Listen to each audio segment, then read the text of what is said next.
Shalom, shalom. My name is Yair Davidi.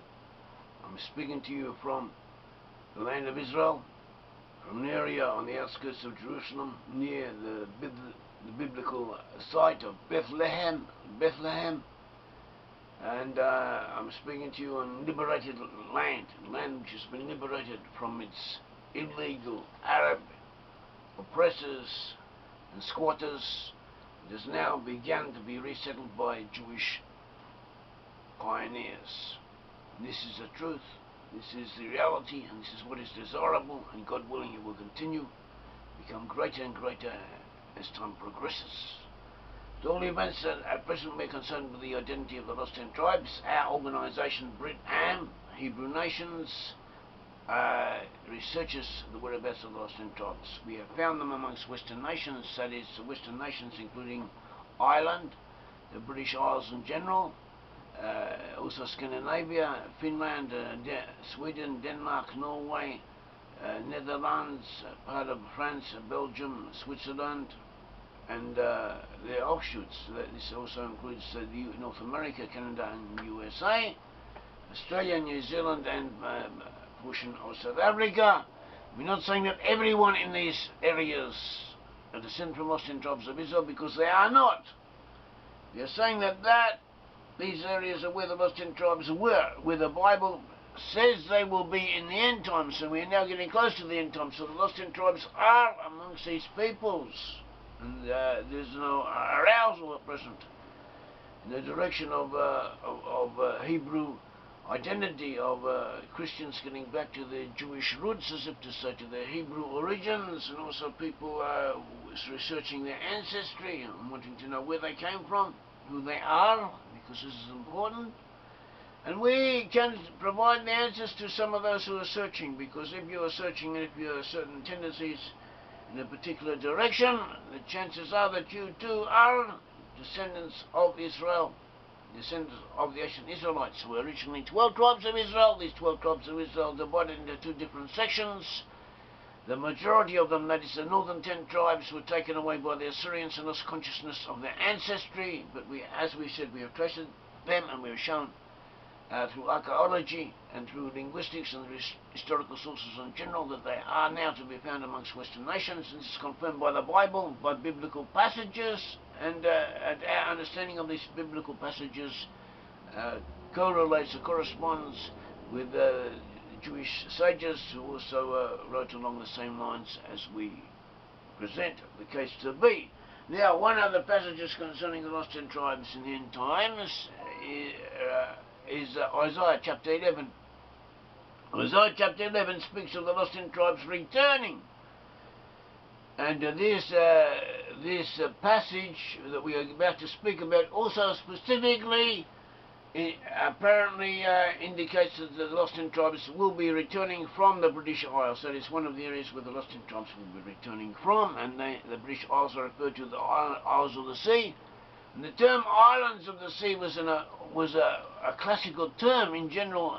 It's an accepted term for the British Isles. It almost could be considered an official denomination for them, denominator. And anyway, this is the passage. The passage concerns Isaiah 11. Isaiah 11, beginning from verse 11, chapter 11, verse 11. Isaiah. It says, it will happen on that day that the Lord will again recover the second time with his hand the remnants of his people who will remain from Assyria, Egypt, Patros, Cush, Elam, Shinar, Hamath, and from the islands of the sea. And he will lift up a standard for the nations and assemble the banished ones of Israel and gather the dispersed of Judah from the four corners of the earth. Then the jealousy of Ephraim will depart, and those who harass Judah will be cut off.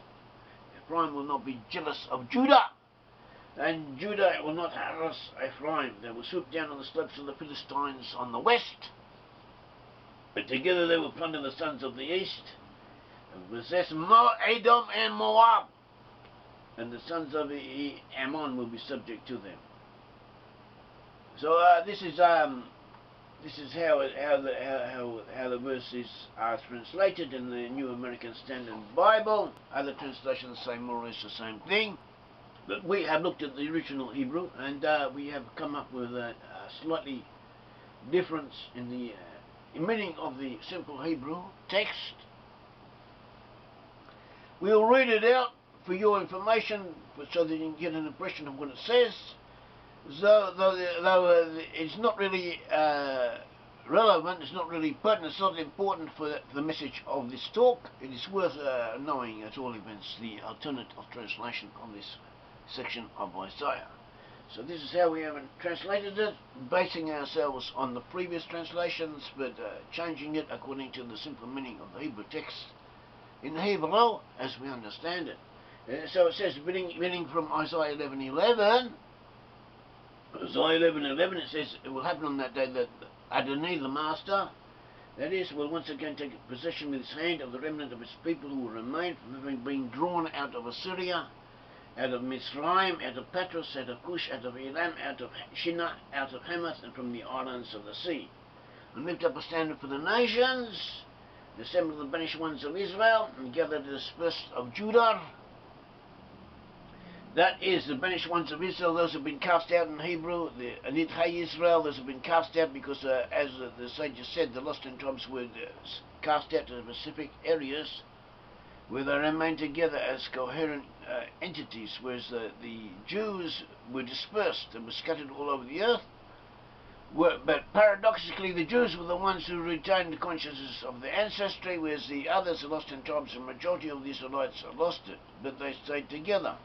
Perhaps this was to compensate, to ensure that despite having lost consciousness of who they were, by staying together they intermixed with other peoples less and retained more of their original racial or ethnic, ones could say, coherence. Anyway, it continues, then the jealousy of Ephraim will depart, and the oppressions of Judah will be cut off. Ephraim will not be jealous of Judah, and Judah will not harass Ephraim. In verse 11:14, it says, they will fly the Philistines out by wing to the west. The Philistines, that is the Palestinians, will be picked up and put on planes and flown out to the west according to the Hebrew meaning. As it says, Ephraim and Judah together will do this. We identify Ephraim as being amongst the British, especially, but also, and the American Anglo-Saxon peoples in general, having an special expression or component, an extra component, one could say, amongst the British, whereas the Americans were to be dominated more by the characteristics of Manasseh. Ephraim and Manasseh were the two sons of Joseph. Therefore, we find the Joseph to have been predominant amongst English-speaking peoples. And so that is what the verses say. And this is what the verses say, and this is of interest, and also tells us that the tribes, the Israelites, the dispersed of Israelites, will return from Assyria, that is, from having been exiled to Assyria. From Egypt, it says, that is in Mitzrayim, which also in those days could have been an area in the north, in the region of Armenia, where the lost tribes were taken to, and from there they moved further northwards, beyond the Caucasus Mountains into southern Russia, and they joined up, one could say, confederated with the Cimmerians and the Scythians and the Goths, and moved to the west, whereas others of them, together with the Cimmerians, had moved west earlier, and gave rise or contributed to the development of Celtic civilization in western places. And others had been taken straight away by sea to the west by Edomites directing Philistines and Phoenician shipping maritime enterprise and colonization in the British Isles and western regions. At all events, and by different ways and in different paths, all of the lost tribes had moved to the west, and they all had congregated in the west, and we have found them in these western regions that we spoke of above. And also, especially we find them in the British Isles. One of the areas that it mentioned that lost tribes will return from having been in, according to Isaiah 11, is the islands of the sea. That is, they will return from the islands of the sea. Now, islands of the sea could mean anywhere, but we are speaking of a region that has to be to the north and the west of the land of Israel, as we are told in the book of Hosea, and other regions, and so that doesn't leave us much options open. And the best option available, it would be the British Isles based on that alone, and we have numerous other proofs indicating the British Isles and the Anglo-Saxon peoples, the English-speaking peoples, that is, including Celtic regions, are descended from lost tribes of Israel, and they did fulfill all of the prophecies concerning them. But not only that, where we find in classical literature, that is the literature of Greek and Roman writers, that islands of the sea was a term applied to the British Isles. It was not only a designation, a geographical description, it is as if to say a term, a name given to them. So, and this world of classical terminology was the same world that the Assyrians and Babylonians had used before the Greeks and the Romans. The Greeks and the Romans had inherited it from them, taken it over from them, and developed it. And so this would have been the same terminology, the same terms of reference that the prophets themselves would have been familiar with and spoken in.